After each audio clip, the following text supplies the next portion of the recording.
এবছর চাষে অনেক ফসল হয়েছে। গিন্নিকে গিয়ে বলি, গিন্নির জন্য একটা বাজার থেকে শাড়ি কিনে নেব আর একটি গলার স্বর্ণের হার গড়াবো।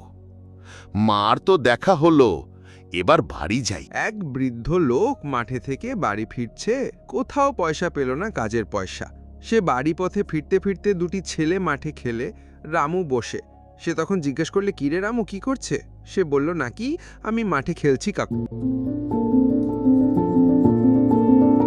একদিন গ্রামের পথে হাঁটছিল এক কৃষক। তার নিজের জমিতে ফসল ভালো হয়নি। হঠাৎ পথের ধারে তার এক বন্ধুর সাথে দেখা হলো। বন্ধু হাসি মুখে বলল, আর রে ভাই, অনেক দিন তোর দেখা পাই না, বাজারে আসিসনি কেন?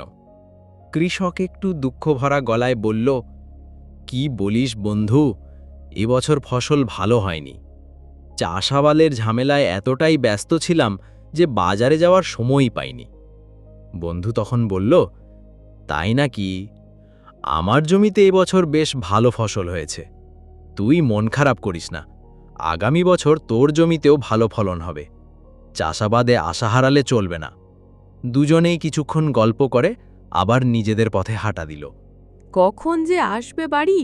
ডাল চাল কিছু নাই, কি রান্না করব আমি?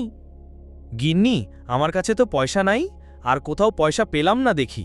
কিছু পয়সা কারো কাছে পাই নাকি? কৃষক হাসি দিয়ে বলল, এই বছর প্রচুর ফসল হয়েছে, ভাবছি তোমার জন্য একটা শাড়ি আর গলায় স্বর্ণের হার কিনব। বউ খুশি হয়ে বলল, ভালোই হবে, তবে আগে বাজার থেকে কিছু জিনিস নিয়ে এসো। কৃষক মাথা নেড়ে রাজি হল, আর বউ তখন তাদের ছেলেকে খাওয়াতে বসালো। ছোট্ট ছেলে পাশের বাড়ির রিঙ্কির সঙ্গে খেলে হেসে খুন। এ বাবু, তোর বাবা ডাকছে, আর খেলতে হবে না, এসে খেলবি, খেয়ে নিবি, আয়। এই তো মা, আমি যাচ্ছি। এই পূজা আমি আর খেলবো না রে।